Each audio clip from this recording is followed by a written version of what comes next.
అందరికీ నమస్తే.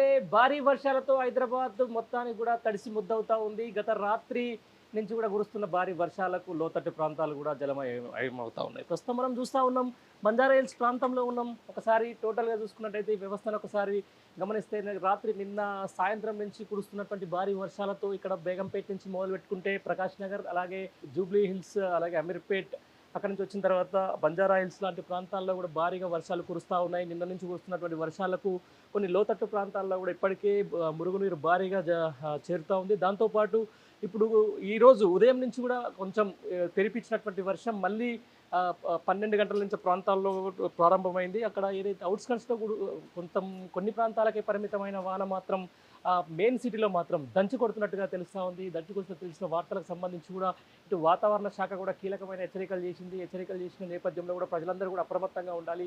అవసరమైతే తప్ప ఎవరు కూడా బయటికి రాకూడదు. ఇటు ఎన్డీఆర్ఎఫ్కి సంబంధించినటువంటి హైడ్రా టీం కూడా ఎప్పటికప్పుడు డిజాస్టర్ టీం కూడా జిహెచ్ఎంసీతో సమన్వయం చేసుకుంటూ లోతట్టు ప్రాంతాల్లో చేస్తున్నటువంటి మురికిని ఎప్పటికప్పుడు బయటకు తరలించే ప్రయత్నం చేస్తూ ఉన్నారు. దీంతోపాటు మొత్తం లోతట్టు ప్రాంతాల్లోకి వెళ్తున్నటువంటి ఈ యొక్క నీరును ఎక్కడిదక్కడ డైవర్షన్ చేస్తూ ఉన్నారు. అయితే ఇక్కడ బంజారా హిల్స్ ప్రాంతానికి సంబంధించిన దాంట్లో కురుస్తున్నటువంటి కొన్ని వర్షాలకు మాత్రం ఇక్కడ నుంచి పోతున్నటువంటి నీరు అక్కడ డ్రైనేజీలకు చేరడంలో కొంచెం ఇబ్బందికరమైన పరిస్థితులు కనిపిస్తూ ఉన్నాయి. ఈ నేపథ్యంలో కూడా జిహెచ్ఎంసీ అధికారులు ఇక్కడ దృష్టి సారించాల్సిన అవసరం ఎంతైనా ఉంది. దీంతోపాటు మొత్తానికి భారీ వర్షాల నేపథ్యంలో కూడా ప్రజలందరూ అప్రమత్తంగా ఉండాలి. అవసరమైతే తప్ప కూడా బయటికి రాకూడదు. ఏదైతే తప్పనిసరి పరిస్థితుల్లో మాత్రమే బయటకు వచ్చేలా చూడాలని చెప్పేసి ఇక్కడ జిహెచ్ఎంసీ అధికారులు కూడా కోరుతా ఉన్నారు. దీంతో పాటుగా ఏదైతే ఎన్డీఆర్ఎఫ్కు సంబంధించి హైడ్రా ఉందో వాళ్ళందరూ కూడా ఇప్పుడు ఈ భారీ వర్షాల మీద సమన్వయం చేసుకుంటూ కూడా పనులు సాగిస్తూ ఉన్నారు.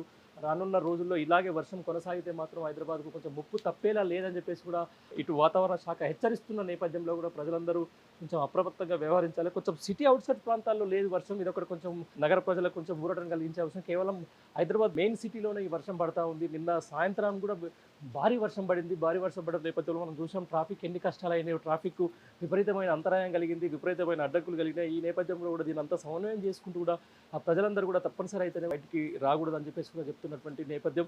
ఇంతపాటు చూస్తున్నాం మనం ఇప్పుడు కూడా మనం మాట్లాడుతున్నప్పుడు కూడా భారీ వర్షం కురుస్తున్న నేపథ్యంలో కూడా ఎక్కడిదక్కడ కూడా కొంచెం మురుగునీరు కూడా ప్రవహిస్తూ ఉంది. ప్రస్తుతం అయితే మనకు కొంచెం విజువల్ చూపించలేని పరిస్థితిలో ఉన్నాం కాబట్టి చూపించలేకపోతున్నాం. ఏదైతే మరికొద్ది రోజుల్లో ఇలాగే కొనసాగే అవకాశం ఉంది, వర్షం ఇలాగే పడే అవకాశం ఉంది, మరి కొద్ది రోజుల పాటు ఇలాగే ఉందని చెప్పి వాతావరణ శాఖ కూడా స్పష్టం చేస్తున్న నేపథ్యంలో కూడా నగర ప్రజలందరూ అప్రమత్తంగా ఉండాలి. దీంతో పాటుగా మరీ ముఖ్యంగా మిర్రర్ టీవీ నుంచి కూడా ప్రజానికానికి చెప్పుకునే విషయం ఏంటంటే సీజనల్ వ్యాధులు విపరీతంగా వ్యాపిస్తున్నాయి. ఈ నేపథ్యంలో కూడా ఏదైతే ఫీవర్ హాస్పిటల్లో డెంగ్యూ లేకపోతే మలేరియా ఇట్లాంటి విష జ్వరాల బారిన పడ్డంత వరకు విపరీతంగా అక్కడ పెరిగిపోతున్న నేపథ్యంలో ప్రజలందరూ అప్రమత్తంగా ఉండాలి. వాళ్ళ ఇంటి చుట్టుపక్కల ఉన్నటువంటి ఏదైతే పాత మురుగునీరుని ఇవన్నీ కూడా ఎప్పటికప్పుడు క్లీన్ చేసుకుంటూ ఉండాలి, శుభ్రం చేస్తూ ఉండాలి. ఈ నేపథ్యంలో కూడా ముఖ్యంగా డెంగ్యూ దోమలకు సంబంధించి కూడా చాలా అప్రమత్తంగా ఉండాలి.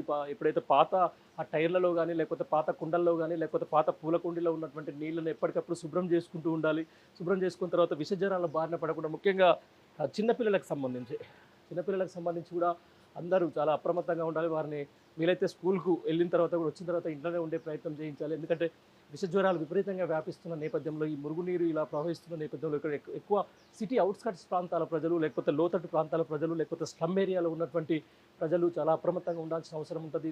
దాంతోపాటుగా ఏదైతే తాగే నీరు కూడా కొంచెం కలుషితమయ్యే అవకాశం ఉంది. గతంలో మనకు జరిగినటువంటి గోలక్పూర్ లాంటి ఘటనలు మళ్ళీ జరిగే అవకాశాలు ఉన్న నేపథ్యంలో కూడా ప్రజలందరూ అప్రమత్తంగా ఉండి ఎప్పటికప్పుడు స్వచ్ఛమైన నీరునే తాగాలని చెప్పేసి కూడా ఇటు మిలిటరీ నుంచి మేము స్పష్టంగా మీకు తెలుపుతున్నాం. దీంతోపాటు విష జ్వరాల బారిన పడకుండా ఉండాలంటే కూడా తీసుకోవాల్సిన చర్యలను ఎప్పటికప్పుడు కూడా డాక్టర్లు కానీ లేకపోతే వీళ్ళందరూ కూడా ఎప్పటికప్పుడు చేస్తున్నటువంటి సూచనలు సలహాలు స్వీకరించాలి. దీంతోపాటు ఏదైతే బస్తీ దవాఖానాలకు సంబంధించిన దాంట్లో కూడా చాలామంది విష జ్వరాలతో బాధపడుతూ ఉన్నారు. వాళ్ళకి ఎప్పటికప్పుడు ప్రభుత్వాన్ని కూడా మేము విన్నపిస్తున్నాం. ఎప్పటికప్పుడు వాళ్ళకి మందులు కానీ లేకపోతే సరైన ఎక్విప్మెంట్ కానీ అందుబాటులో ఉంచాలి. ఎప్పటికప్పుడు డాక్టర్లను వాళ్ళని అందుబాటులో ఉంచాలని చెప్పేసి కూడా ఇటు మనం ప్రభుత్వాన్ని మిర్రర్ టీవీ నుంచి కోరుతున్నాం. ఇటు హైడ్రా టీం ఏదైతే ఉందో లేకపోతే ఎన్డీఆర్ఎఫ్ టీం కూడా కొంచెం ఈ 2 రోజుల పాటు చాలా అప్రమత్తంగా ఉండి ఈ యొక్క భారీ వర్షాల నుంచి నగర ప్రజల్ని లేకపోతే నగర శివారు ప్రాంతాల ప్రజల్ని కూడా అందరినీ కాపాడాలని చెప్పేసి కూడా కోరుకుంటున్నాం. దీంతోపాటు ఈ సాయంత్రం వరకు వర్షం ఇలాగే కొనసాగితే కొంచెం హుస్సేన్ సాగర్ పరిసర ప్రాంతాల ప్రజలు కూడా కొంచెం అప్రమత్తంగా ఉండాలి. దాంతోపాటు మూసీ పరివాహక ప్రాంతాలు కూడా అప్రమత్తంగా ఉండాల్సిన అవసరం ఎంతైనా ఉందని చెప్పేసి